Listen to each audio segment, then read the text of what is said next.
Hello friends, previously I shown you the animation of the auger effect. Now I show you about the auger effect in detail.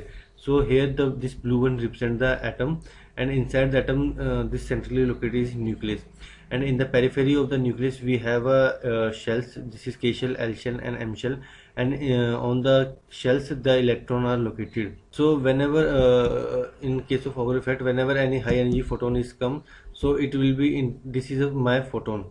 So whenever this photon is come, then it will be interact with the atom, and this photon having high energy, so it will be penetrate through the atom, and it will be interact with the one of the orbital electron of the atom. Now in this example I take this photon will be interact with the K shell electron.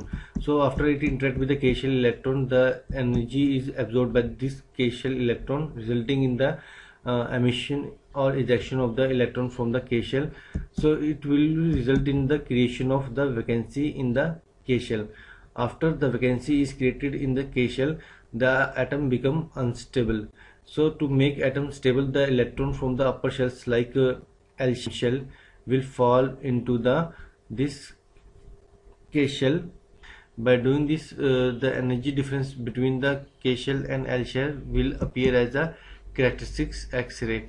Now you will be see here that this characteristic X-ray is emitted when electron is fall from the L shell to K shell. This is the K characteristic X-ray. Now instead of going out of the atom, this characteristic X-ray is absorbed by one of the orbital electron of the atom. Now here you will see that this characteristic X-ray is absorbed by the M shell electron. When this characteristic X-ray is absorbed by this M shell electron, then resulting in the ejection of this M shell electron. Now this ejected electron is called auger electron. So this whole process is now called the auger effect. Thanks for watching this video. If you like this video, please like it, share it and comment on my YouTube channel. Auger electron microscopy को spectroscopy को हम इसके picture के ज़रिए से समझते हैं। ये हाई एनर्जी इलेक्ट्रॉन बीम आई, उसके कोर एटम से टकराई, ये न्यूक्लियस है और ये कोर एटम से टकराई, और कोर एटम से टकराने के बाद यहाँ से ये इलेक्ट्रॉन इमिट कर गया वैक्यूम की तरफ। वैक्यूम वो प्लेस होती है जहाँ से वो वापस नहीं आ सकता। ये बेसिकली आउटर सरफेस होती है किसी भी एटम के बाहर। ओके, अब यहाँ पर इसका होल क्रिएट हो गया, यू कैन सी दैट, क्योंकि ये वाला इलेक्ट्रॉन यहाँ से बाहर निकल गया है और यहाँ पर अब एक होल क्रिएट हो गया। अब क्या होगा नेक्स्ट, अब क्योंकि वो इलेक्ट्रॉन यहाँ से चला गया, यहाँ पर एक होल क्रिएट हो गया है, तो ऊपर वाला जो आउटर मोस्ट इलेक्ट्रॉन का जो हमारे पास इलेक्ट्रॉन होगा वो आ जाएगा नीचे, उसकी स्पेस ले लेगा। अब नीचे उसकी स्पेस ले लेगा तो यहाँ पर अब देखें, क्योंकि अब दोबारा मैं दिखाना चाहता हूँ, ये देखें यहाँ से वो आउट हो गया था, आउट होने की वजह से यहाँ पे होल क्रिएट हुआ, यहाँ पर उसके आउटर मोस्ट ने नीचे भेज दिया, अब यहाँ पर होल क्रिएट हो गया। We will understand Auger electron spectroscopy. लेकिन इसे पढ़ने से पहले मैं कुछ बातें बताऊं कि हमने इससे पहले फर्दर वीडियो जो मैंने अभी इसमें आपने देखी होगी, उसमें आपने समझा कि किस तरीके से ऑगर इलेक्ट्रॉन स्पेक्ट्रोस्कोपी को यूज़ किया जाता है सरफेस एनालिसिस के लिए, और इसकी डायग्राम को मुकम्मल तौर पर समझा, और हमने ये भी समझा कि किस तरह से ये वर्क करता है। हम इसकी इंट्रोडक्शन के हवाले से पढ़ने वाले हैं, और इसकी इंट्रोडक्शन के अंदर हम कुछ 4 से 5 स्लाइड्स को पढ़ेंगे, और हम ये जानेंगे कि क्यों ऑगर इलेक्ट्रोस्कोपी को यूज़ किया जाता है और इसमें क्या चीज़ हम इस्तेमाल करते हैं, इसका इस्तेमाल का फ़ायदा क्या है और इसको इस्तेमाल करते कैसे। 4 सवाल। सबसे पहले हम इसे क्यों इस्तेमाल करते हैं, उस सवाल की तरफ हम कदम बढ़ाएंगे। यहाँ पर आपको पहली स्लाइड में कुछ चीज़ें आपको दिखेंगी, जिसमें यहाँ पर लिखा हुआ है कि when deal with material nano technology it is ऑफनली important to be able to investigate their surface properties. यानी कि अगर आप किसी भी सरफेस को नैनो टेक्नोलॉजी के हिसाब से, नैनो टेक्नोलॉजी का मतलब क्या हुआ, यानी बहुत ज़्यादा छोटा कर नैनोमीटर की सरफेस पे जाकर उसे देखना चाहते हैं, उसे रीड करना चाहते हैं, या उसकी सरफेस का एनालिसिस करना चाहते हैं, तो आप जो टेक्निक यूज़ करते हैं वो होती है ऑगर इलेक्ट्रॉन स्पेक्ट्रोस्कोपी। और ये देखिए यहाँ पर ये लिखा भी हुआ है कि thin layer of material few nanometer below the surface. उसके बाद कितना ज़्यादा उसका होना चाहिए, कितनी लेयर, कितना ज़्यादा जो है ना वो छोटा होगा, तो वह 10 to 3 एंगस्ट्रॉम। ये using AES we can get information about thin layer और 10 to 30 angstrom of the material. एक और बात, हम चाहें तो हम इसी का इस्तेमाल करके केमिकल कंपोजिशन का भी मालूम कर सकते हैं, लेकिन उसमें हम थोड़ी सी एडवांसमेंट आ गई है। जैसे हम अगर वर्नियर कैलिपर यूज़ करते तो डिजिटल वर्नियर कैलिपर आया, इसी तरह से ऑगर इलेक्ट्रॉनस्कोपी स्पेक्ट्रोस्कोपी के बाद उसका डिजिटल जो वर्जन आया वो आया स्कैनिंग ऑगर माइक्रोस्कोपी सैम, और इसका इस्तेमाल कर आप केमिकल मैपिंग भी एनालाइज कर सकते हैं। मैंने आपको कहा था कि हम इसका दूसरा बार डिस्कस करेंगे कि हम किस लिए इसे यूज़ करते हैं, वाई वी यूज़। तो हम इलेक्ट्रॉन किस लिए यूज़ करते हैं, क्योंकि ये बहुत ज़्यादा डेप्थ तक जा सकता है। Charge particle electron are better suitable for use in surface analysis due to their stronger interaction with the material. ये बहुत स्ट्रॉन्गरली जो है ना वो उससे इंटरेक्ट करता है, और उसके अलावा क्योंकि वो बहुत ज़्यादा डीप जाता है तो इसीलिए बहुत शॉर्ट एस्केप जो है वो लेंथ होती है और प्रोबिंग पार्टिकल की। मैं समझाता हूँ। सबसे पहला सवाल था कि हम क्या यूज़ करेंगे, तो हम इलेक्ट्रॉन को यूज़ करेंगे क्योंकि वो इंटरेक्शन अच्छी करता है। दूसरा सवाल आ गया कि हम इलेक्ट्रॉन को ही क्यों यूज़ करेंगे। A strong interaction with the material lead, अगर बहुत स्ट्रॉन्ग इंटरेक्शन होगी तो शॉर्टर एस्केप लेंथ होगी ऑफ द प्रोब पार्टिकल्स की, जो पार्टिकल्स में से निकलेंगे वो बहुत ज़्यादा शॉर्ट जो है ना उसकी एस्केप लेंथ होगी, ताकि वो जल्दी से डिटेक्ट किए जा सकें, तो इसलिए हम इसको यूज़ करते हैं। उसके अलावा AES is analysis technique which is use to electron as a probing particle. इसके अंदर हम जो है इलेक्ट्रॉन को प्रोबिंग पार्टिकल के तौर पे यूज़ करते हैं, जैसे कि मैंने अभी आपको बताया था। उसके बाद सबसे अगला सवाल हमारे पास आ जाता है कि हमें इसके फ़ायदे क्या क्या हैं। हमें इसके फ़ायदे ये हैं कि हम ना सिर्फ क्लीनलेस अच्छा एक और बात, ये बहुत ही ज़्यादा हाई वैक्यूम के ऊपर होता है ताकि कोई और पार्टिकल्स पर रिएक्ट ना कर सके। तो हम चेक क्लीनलेस करते हैं of a surface prepared in ultra high vacuum के अंदर जो क्लीननेस होती है इस हवाले से सरफेस के ऊपर जो उसको चेक करते हैं। उसके अलावा हम केमिकल कंपोजिशन को मालूम करते हैं। उसके अलावा हम एनालाइज करते हैं सेंट्रेशन depth profile of a particular element. हम किसी भी सरफेस को जानना चाहते हैं कि कितनी डेप्थ तक है, तो उसकी डेप्थ मालूम करने के लिए हम इसको इस्तेमाल करते हैं। उसके अलावा perform elemental mapping of a surface, हम किसी भी सरफेस को एलिमेंटली तौर पर जानने के लिए उसकी कन्फिगरेशन क्या है क्या नहीं है, तो भी हम इसको इस्तेमाल करते हैं। और हम इसको किस तरह से यूज़ करते हैं वो मैंने आपको पहले भी समझाया है पिछली वीडियो के अंदर, कि कैसे इलेक्ट्रॉन जो है वो आता है और बाहर से और शेल से टकराता है, उसके जो सबसे लोएस्ट इलेक्ट्रॉन होता है वो मूव कर जाता है बाहर, तो ऊपर वाला शेल वाला जो इलेक्ट्रॉन होता है हाई शेल इलेक्ट्रॉन वो आ जाता है नीचे, और इस तरीके से ये एक मूवमेंट सी हो जाती है, और जिसके ज़रिए हमें जो रेडिएशंस हमें हासिल होती हैं वो हमें बताती हैं सरफेस के हवाले से। तो इसमें आप देखेंगे कि द पार्टिकल जो है तो बेसिक टेक्निक ऑगर में यूज़ होती है। क्या है, पहला क्या है, electron beam is focus on the material. Electron beam जो है वो मेटल पर पड़ेगी। Electron interact with the surface atom through the electron auger spectroscopy, यानी कि जो इलेक्ट्रॉन है वो इंटरेक्ट करेगा, ठीक है। Other electron are emitted from the surface, तो अदर इलेक्ट्रॉन क्या कर देगा, इमिट कर जाएगा। The emitted electron are collected and analyse respect to their energy spectrum, और आप जो है आप उसको फिर एनालाइज करते हैं उसके एनर्जी स्पेक्ट्रम की बुनियाद पर और मालूमात करते हैं उसकी डिटेल। तो ये इसका इंट्रोडक्शन था। नेक्स्ट जो हमारे पास स्लाइड होगी हम उसके अंदर पढ़ने वाले हैं कि इसके अंदर इसका इफ़ेक्ट वगैरह क्या होता है। तो अब हमारा जो टॉपिक है वो है ऑगर इफेक्ट, और ऑगर इफेक्ट बहुत मज़े का है, बहुत आसान टॉपिक है। प्रीवियस हम पढ़ चुके हैं, यूँ समझ लें प्रीवियस में बार बार जो चीज़ें मैं आपको बता रहा था अब हम उसको डिटेल के अंदर रिटर्न में पढ़ेंगे। इसके अलावा कुछ भी नहीं है इसके अंदर, बहुत आसान है, बहुत आसान है। देखेंगे the Auger process can be divide into 4 steps. Auger process के 4 स्टेप्स हो गए। हम पहले रिकॉल कर लेते हैं हमारे स्टेप। पहला स्टेप क्या था हमारे पास कि इलेक्ट्रॉन बाहर से आएगा, एटम से टकराएगा। सरफेस एटम से टकराने के बाद उसका जो सबसे लीस्ट शेल था, सबसे करीब वाला शेल, उससे इलेक्ट्रॉन निकल कर बाहर निकल जाएगा। अब जैसे इलेक्ट्रॉन बाहर निकलेगा, जैसे इलेक्ट्रॉन ये वाला इलेक्ट्रॉन बाहर निकलेगा तो यहाँ पर एक होल क्रिएट हो जाएगा। तो इससे ऊपर वाले शेल जो है वो अपना इलेक्ट्रॉन कहाँ भेज देगा, नीचे। तो यहाँ पर एक होल क्रिएट हो जाएगा, और इस होल क्रिएट करने के लिए ऊपर एक शेल होगा तो वो अपना इलेक्ट्रॉन भेजेगा, तो यहाँ पर एक होल क्रिएट हो जाएगा। तो इस अमल को ऑगर इफेक्ट कहते हैं बेसिकली, ठीक है। इसी चीज़ को हम पढ़ते हैं यहाँ पर कि सबसे पहले इंटरेक्ट करेगा प्राइमरी इलेक्ट्रॉन जिसकी एनर्जी 2 से 5 keV होगी with a surface of atom. सबसे पहले इंटरेक्ट कर लिया प्राइमरी इलेक्ट्रॉन के साथ। Emission of secondary electron from a core level of the atom, तो दूसरा कोर लेवल से इलेक्ट्रॉन निकल गया बाहर। रीअरेंजमेंट होगी यानी कि जो ये वाला इलेक्ट्रॉन था ऊपर से कहाँ जाएगा, नीचे। तो क्या हो गया, रीअरेंजमेंट हो गई, okay.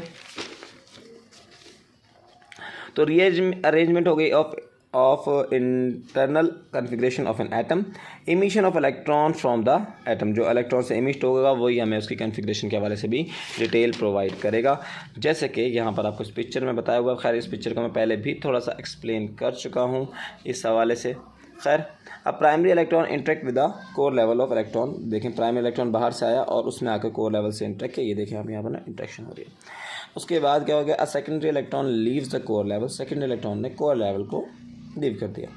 Both electron are expelled from the surface, both electron expel हो गए। The atom in the surface is ionise state, तो ये इसकी स्टेट कहलाती है आयोनाइज स्टेट। अभी मैंने आपको एक चीज़ बताई, वो थी आयोनाइजेशन स्टेट। मैंने क्या बताया कि इलेक्ट्रॉन आता है, इलेक्ट्रॉन से टकराता है और इलेक्ट्रॉन टकराने की वजह से वो एक्साइट होने की वजह से बाहर निकल जाता है और फिर क्या होता है, यहाँ पर होल क्रिएट हो जाता है। The atom is left in a ionize state, okay, मतलब आयोनाइजेशन होगी। अगर सपोज करो वो एनर्जी इतनी ज़्यादा होती है कि वो इसके निकलने के बाद भी रह जाती है, तो वो क्या करेगी, वो किसी और इलेक्ट्रॉन के ऊपर भी तो इफेक्ट कर सकती है या नहीं। अगर वो किसी और के ऊपर भी इफेक्ट करती है और एक साथ दो इलेक्ट्रॉन इमिट हो जाते हैं, समझ आइए नहीं आइए, तो उसे कहते हैं डबल आयोनाइजेशन स्टेट। खैर हम उसके बारे में बात करेंगे। खैर अभी तो फ़िलहाल पहले हम इसको थोड़ा सा शुरुआत से पढ़ते हैं। जैसे कि मैंने आपको बताया था, बाहर से इलेक्ट्रॉन आया, उसकी वजह से यहाँ का जो कोर इलेक्ट्रॉन है वो निकल गया और फिर आउटर शेल का जो इलेक्ट्रॉन था वो नीचे आ गया, step down. Electron from a higher level moves to the core level to fill the hole. The energy difference between the two levels L1 and K can be related in different way. आप can be released in different way, मुख्तलिफ veg के अंदर जो है वो release कर सकते हैं। खैर पॉइंट ये है कि अब आगे रहते हैं दूसरी बात। The excess energy can be released by, अगर वो एनर्जी बहुत ज़्यादा एक्सेस होती है, अभी मैंने समझाया, तो वो क्या करती है, ना सिर्फ देखिए कोर इलेक्ट्रॉन चला गया, दोबारा समझाता हूँ, देखिए बाहर से इलेक्ट्रॉन आया, कोर इलेक्ट्रॉन चला गया, ऊपर वाला इलेक्ट्रॉन ने नीचे की प्लेस ले ली, लेकिन फिर भी वो एनर्जी बच रही है, तो वो एनर्जी क्या करेगी, वो एक और इलेक्ट्रॉन को भी निकाल जाएगी, एक और इलेक्ट्रॉन को भी निकाल जाएगी। अभी ये यहाँ तो नहीं दिखाया, मैं नेक्स्ट पिक्चर में दिखाता हूँ। यहाँ जैसे ये देखें, ये एक और इलेक्ट्रॉन को भी निकाल जाएगी। इसको कहते हैं फ्लोरोसेंट।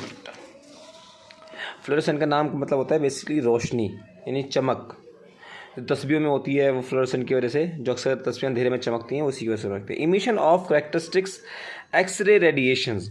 अभी देखो इमिशन होगी इसके अंदर से एक्सरे रेडिएशंस की, यानी कि अच्छा अब एक्सरे रेडिएशन का क्या मतलब है मैं समझाता हूँ। जब कोई एनर्जी निकलती है तो वो एनर्जी की बुनियाद पर हम डिसाइड करते हैं, ये फोटोन है, ये फोनॉन है, ये एक्सरे है, या ये कोई और पार्टिकल है। तो यहाँ पर से जो एनर्जी से निकलने वाली होगी वो इतनी एक्साइट वाली एनर्जी के बाद जो रिमेनिंग एनर्जी बचेगी, उससे जो इलेक्ट्रॉन निकलेगा वो एक्सरे की कैरेक्टरिस्टिक्स रखती होंगी, तो वो अच्छा असल में उनको फ्लोरोसेंस भी कह सकते हैं।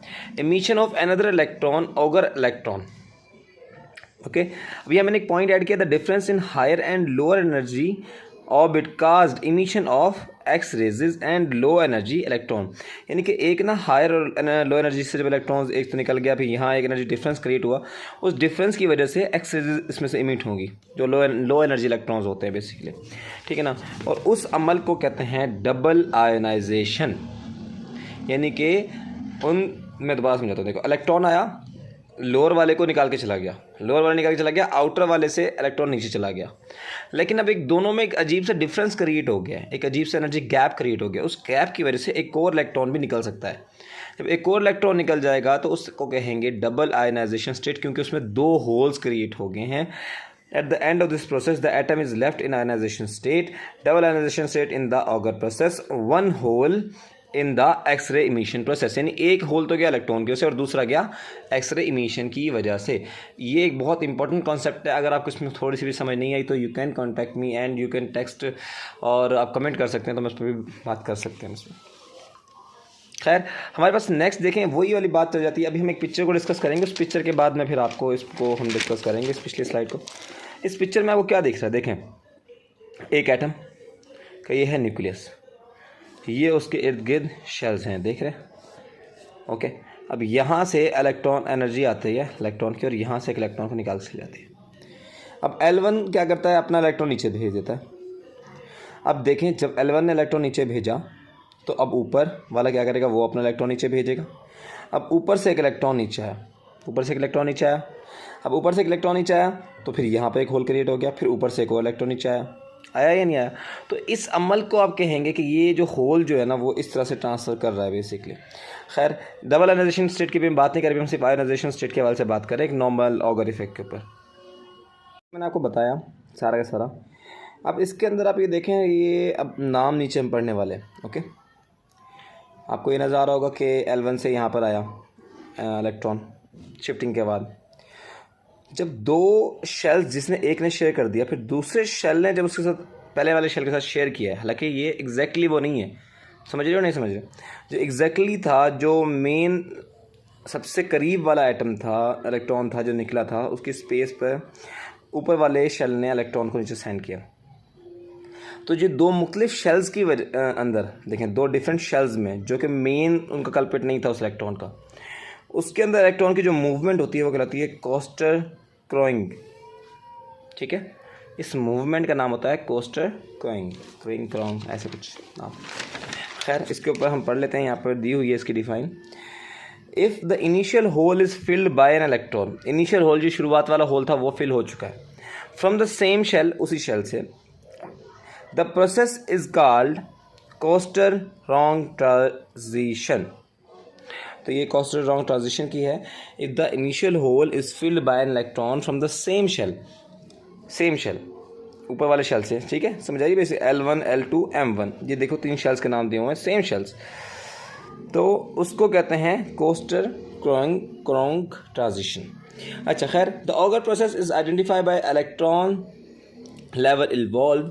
ऑगर प्रोसेस में इलेक्ट्रॉन इन्वॉल्व होता है। The first letter identify the level that was ionized by the primary electron. First letter तो बताता है कि प्राइमरी इलेक्ट्रॉन जो है वो इमिट कर गया। The second and third letter is identify the two other levels involve in this process. समझ आ रही नहीं समझ? मैंने भी समझाया आपको कि फर्स्ट वाला प्राइमरी हो गया ये, फिर उसके बाद दो मुख्तलिफ शेल्स जो मिले हैं उनकी बात करने लगे हैं कि ये टू अदर लेवल्स इन्वॉल्व होते हैं इस प्रोसेस के अंदर। Okay, if the atom is embedded in a solid, the valence band may be involve in this process. The valence band is identified by V. In this process, slides some examples of Auger process are reported. The white circle represents the hole left by the electron which was expelled due to the interaction with the primary electron. Basically वो यही कहना चाह रहे हैं, वही सारी बात जो हमने आपको पहले डिस्कस की है कि किस तरह से इलेक्ट्रॉन्स की जो मूवमेंट होती है उस हवाले से यहाँ पर डिटेलिंग की गई है। चल में भी आपको वाज़ेह तौर पर यही दिखाया गया है कि आप देख सकते हैं कैसे बाहर से एक इलेक्ट्रॉन आता है और यहाँ से ये एनर्जी इलेक्ट्रॉन लॉस के सूरत में इमिट होती है, फिर एल शेल से इलेक्ट्रॉन जो है वो नीचे आ जाता है, और किस तरह से ये पूरा प्रोसेस आपको एक दूसरी डायग्राम के ज़रिए दिखाया गया जिसमें एनर्जी लॉस के हवाले से बताया गया है। वैक्यूम लेवल तो वो प्लेस हो जाएगी जहाँ पर वो इलेक्ट्रॉन बाहर निकल जाता है। डेंसिटी ऑफ स्टेट्स जो उसके करीब करीब स्टेट्स होती हैं। अच्छा, ये प्राइमरी इलेक्ट्रॉन की शेल्स बताए हुए हैं। अच्छा, अगर सवाल यहाँ पर रहती है अगला पॉइंट के कैसे आप कैरेक्टरिस्टिक्स एनर्जी कैलकुलेट कर सकते हैं, कैरेक्टरिस्टिक एनर्जी कैलकुलेट कर सकते हैं।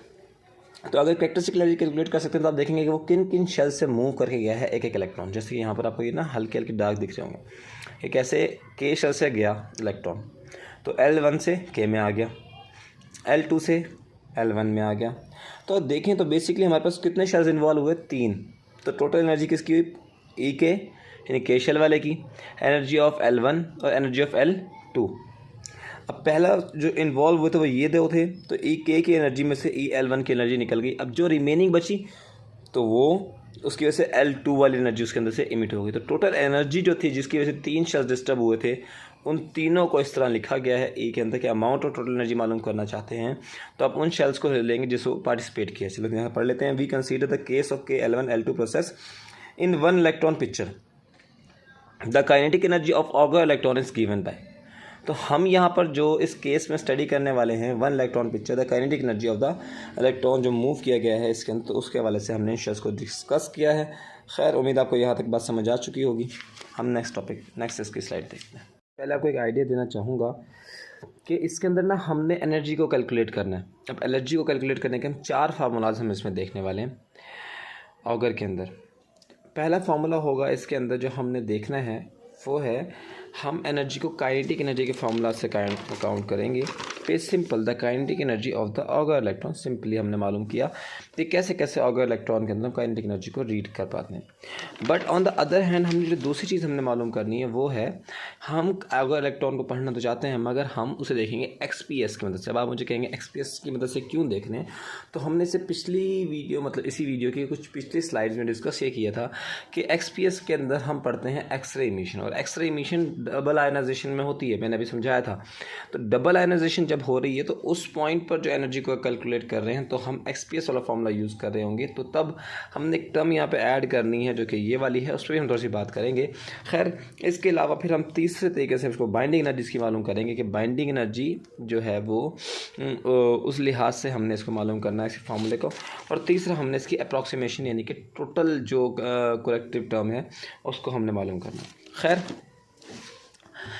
इसके अंदर आप देखेंगे बिल्कुल बात वही आ रही है, ई के minus E L1 minus E L2 same, but यहाँ पर डेल ई L1 और L2 की एनर्जीज़ को ऐड कर दिया गया है क्योंकि यहाँ डबल होल हो रहा है। देखें ना, बेसिकली मैं समझाने, हाँ ये देखें एक होल और ये दूसरा, दो होल्स हो रहे हैं ना, तो एक तो हो गया इलेक्ट्रॉन की वजह से और दूसरा हो गया एक्सरे की वजह से। The energy can be measured by XPS but the end of the ionization process the atom left with. यहाँ दो होल्स हो रहे हैं ऑगर प्रोसेस में, वन जो है वो एक्सपीएस की वजह से है। सो एक्सपीएस की वजह से हम एक्सपीएस वाली एनर्जी का फॉर्मूला लगाएंगे और जो कि होगा डेल ई L1 और L2, L1 ये और L2 ये इन दो शेल्स के दरमियान में है, तो इसलिए यहाँ पर ये फॉर्मूला आया। और Z क्या बता रहा है, Z है एलिमेंट एटॉमिक नंबर, जो बेसिकली हर उसके ऊपर आपको दिखाई देगा कि एटॉमिक नंबर की बुनियाद के ऊपर उन्होंने शेल्स को यहाँ पर रखा हुआ है। खैर हम अगले पास आते हैं, अगले टॉपिक पे, अगले स्लाइड पे। तो यहाँ पर हमने डिस्कस करना है, कंसीडर करना है average increase in the binding energy. तो उसके लिए हम यहाँ पर काइनेटिक फार्मूला लगाएंगे। एक बार तो MV स्क्वायर पढ़ा हुआ ना आपने, तो ये एक बार तो हाफ आ गया वैसे तो ना, यहाँ पर काइनेटिक एनर्जी वाला फार्मूला है, हाँ ये सॉरी इस स्लाइड में हम करेंगे बाइंडिंग एनर्जी के हिसाब से एनर्जी की discussions. The exact calculus of the corrective term del E is quite difficult, but there is an empirical formula that can be used in the first approximation. आप first approximation के लिए empirical formula use करेंगे। We consider the average increase in the binding energy due to a missing electron in L1। अब L1 shell में एक missing electron है, तो उसकी वजह से हम जो एनर्जी फार्मूला लगाएंगे बाइंडिंग एनर्जी का वो होगा EL 1/2 EZ+1 L1 EZL1। ये बेसिकली उसने ये बताया है कि जो एटॉमिक नंबर है उसमें एक का इजाफा कर दिया एक शेल का, ओके। और ये हो गया L1 और L1, इन दोनों में जो एक मिसिंग इलेक्ट्रॉन हुआ है उस इलेक्ट्रॉन के अंदर we consider the average increase in the binding energy के अंदर एवरेज इंक्रीज हो जाएगा due to a major missing electron in the L shell. मैं समझाता हूँ।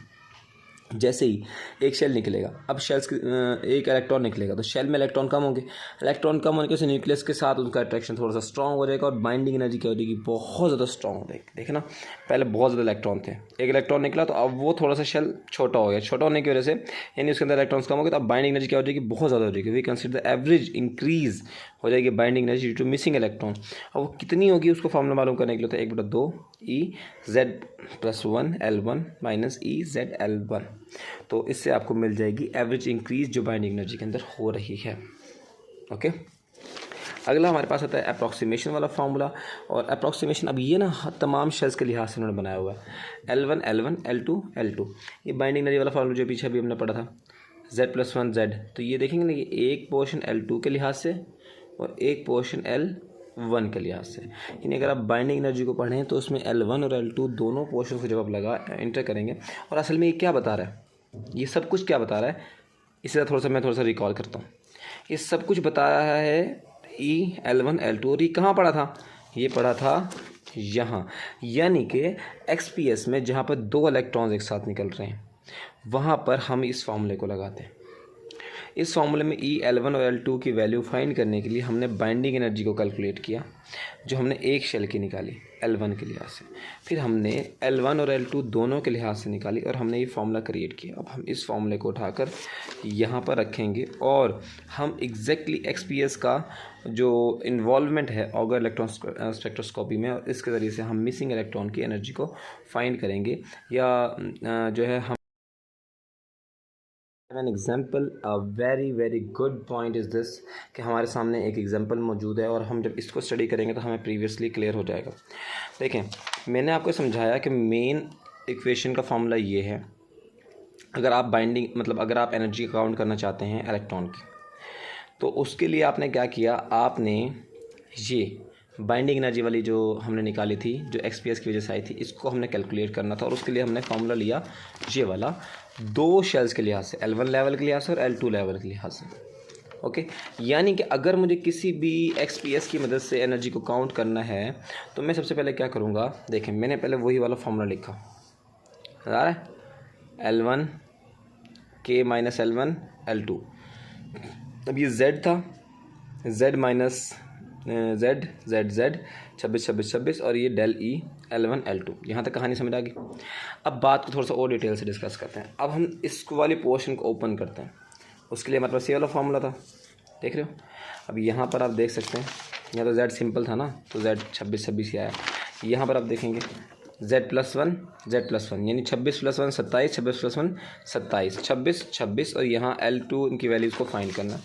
और वो वैल्यूज़ आपको मैं पहले से ही प्रोवाइड की गई हैं इस पिछली स्लाइड के अंदर, जिसको आपको याद करना पड़ेगा कि L2 की वैल्यू है 723, L1 की वैल्यू है 846 और जो EK की वैल्यू है 7114। जब आप इन वैल्यूज़ को पुट करेंगे, और ये यहाँ पर देखो एनर्जी दी हुई है 27 के लिहाज से, ये तो 26 के लिहाज से ना, तो 926749। तो आपने इन वैल्यूज़ को यहाँ पे पुट किया और उसके बाद 2 पे डिवाइड किया तो 75 आ गया।